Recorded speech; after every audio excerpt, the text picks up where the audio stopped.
The War of the Worlds by H.G. Wells. There's a story about what would happen if aliens really attacked us. I thought the story was so rich and so thorough and just completely believable. Like, this is exactly what would happen. This is how people would react if an alien invasion happened. I really appreciated the length of this book. It easily could have been 700 pages or an epic fantasy sci-fi series, but it did exactly what it needed to. I think it ages extremely well. This is a perfect, like, dreary October Halloween read for me. This is another 4-star read. Highly recommend. The House in the Cerulean Sea by T.J. Klune. This is a story set in a world where magical beings exist and are regulated by non-magical beings. Our main character is a man who frankly has a boring life, who desires more out of it. He works in the department that deals with magical youth, and he is sent on a special work assignment. During this work assignment is where he meets all of our other characters, and they are magical kids, special magical kids. This was a very easy and warm read. I think the message is great. I just thought that it was too simple. I think they really could have done more with what they were trying to say. Like, there's no reading between the lines here. The author tells you exactly how to feel, which I really don't like. The plot was so predictable, and the characters are honestly, like, one-dimensional. I did smile at this. The children were cute. The romance was great. I give this a 2.5 stars. If the synopsis appeals to you,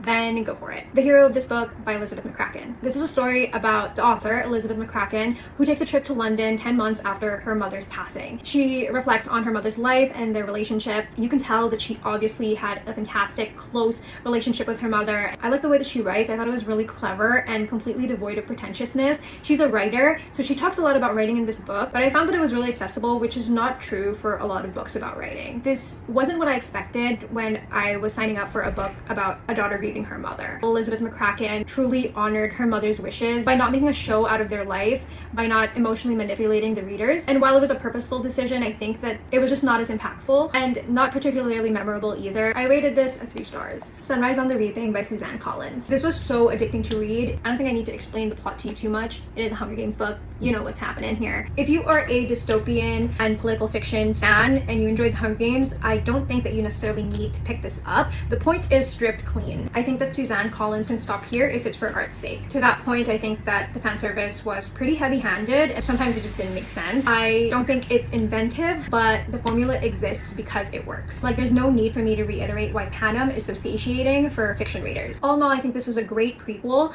and it retains most of the magic of the original trilogy. 4 stars, I do recommend. I'm a Fan by Sheena Patel. This is a book about a woman who becomes obsessed with a man that she's sleeping with. She also then becomes obsessed with the other women he's sleeping with. This is about the situationship she's in, yes, but I think the situationship of it all is just the platter that the actual point is served on. I somewhat unfortunately felt very seen. Her inner monologue low-key sounds like me. Like, I agreed with